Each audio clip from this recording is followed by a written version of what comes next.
ছাতনায় বেহাল ব্রিজে ঝুঁকিপূর্ণভাবেই যাতায়াত মানুষের। দ্রুত ব্রিজ শুরু হবে জানালেন বিডিও। এলাকার গুরুত্বপূর্ণ ব্রিজ দীর্ঘদিন ধরেই বেহাল। গতবারের বর্ষায় ব্রিজের দুই প্রান্তে নেমেছে ধস। সেই ভাঙা রাস্তা দিয়ে ঝুঁকিপূর্ণভাবে যাচ্ছে স্কুলের বাস থেকে অন্যান্য যানবাহন। অন্য রাস্তা না থাকায় বাধ্য হয়ে ভাঙা ব্রিজের ওপর দিয়েই নিত্য যাতায়াত করতে হচ্ছে 5 থেকে 6টি গ্রামের মানুষজনদের। ঘটনা ছাতনা 1 নং গ্রাম পঞ্চায়েতের অন্তর্গত গন্ধেশ্বরী নদীর উপর চামকড়া ব্রিজের।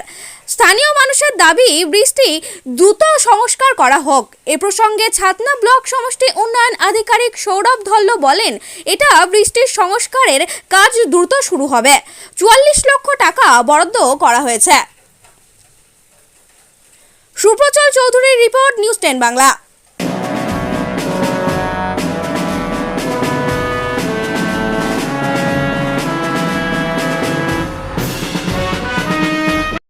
কতদিন এই বেহাল আছে ব্রিজটা বছর 10 হলে বুঝতো তো।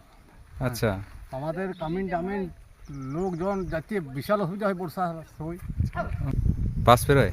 হ্যাঁ, বাস টাস বেরিয়ে মানে এখন পেরেচ্ছে, বর্ষাটা তো পেরেচ্ছে না। আচ্ছা, তো বর্ষাকালে কি ডুবে থাকে ব্রিজটা? হ্যাঁ, তাহলে 5-6 দিন থাকে, তখন আমাদের বিশাল অসুবিধা। আচ্ছা, আর মাঠ তো আমাদের ইধারে বেশি, ধান টান লাগাইছে। আমাদের দাবি বলছে যে একটু বড় সড়ো ব্রিজটা হোক, উঁচু করে ব্রিজ। হ্যাঁ উঁচু করে হোক। আমাদের আর কিছু দাবি বলতে না। কি নাম আপনার? বারবার এখানেরই বাসিন্দা? হ্যাঁ, এখানেই বাড়ি। এই মোটামুটি সেই বর্ষার থেকে কত বছর? ও গত বছর এই শ্রাবণ মাস থেকে কি বানে ভেঙে গেছিল নাকি? মানে ভেঙে গিয়ে ওই আর তো তখন তো সে দেখি গেল, আর তো কিছু করে না। আচ্ছা, কি চাইছেন আপনার? কি হলে ভালো হয়? আমরা তো চাইছি যে আরও খাড়াই হলে ভালো হয়, তাহলে আমাদের যাতায়াত এই অসুবিধা হচ্ছে না। আর একটু হাইট হলে কতটা অসুবিধা হয় বর্ষাকালে এখানে? বর্ষাকালে ভালোই অসুবিধা, ওটাটাই অসুবিধা। বর্ষাকালে তো আমাদের হয়তো 1-2 দিন পেরিয়ে যায় না, ইতিহাস করা যায় না। আচ্ছা, আর স্কুলের বাচ্চাদের যাতায়াতের অসুবিধা? ওদের তো অসুবিধা হয়, হয়তো আমাদের গ্রামের চলে যায়, এই ধার থেকে যারা আসে করণজোড়া লাপুরে, তাদের অসুবিধা হয়। আচ্ছা, মানুষের অসুবিধা হয়। মানুষের অসুবিধা হয় এখনো কোনো ব্যবস্থা হয়নি এখন পর্যন্ত? না, কি চাইছেন? কি দাবি আমরা আপনার? তো চাইছিলাম যে টাঙ্গা ব্রিজ হচ্ছে তাহলে আরও ভালো হয়, বড় ব্রিজ, উঁচু বড় করে। ব্রিজ উঁচু হয়, তাহলে তো মানুষের অসুবিধা হয়। কি নাম আপনার? ধর্মদাস করে এখানের বাসিন্দা নাকি? এই চাঁদপুরে জামকড়া ব্রিজ ছাতনার, সেই ব্রিজটি বেহাল অবস্থায় পড়ে রয়েছে এবং গ্রামবাসীদের যেটা দাবি যে ব্রিজটি উঁচু করে তৈরি করা হোক এবং ভালোভাবে নতুন করে নির্মাণ করা হোক। কি বলবেন স্যার এই বিষয়ে?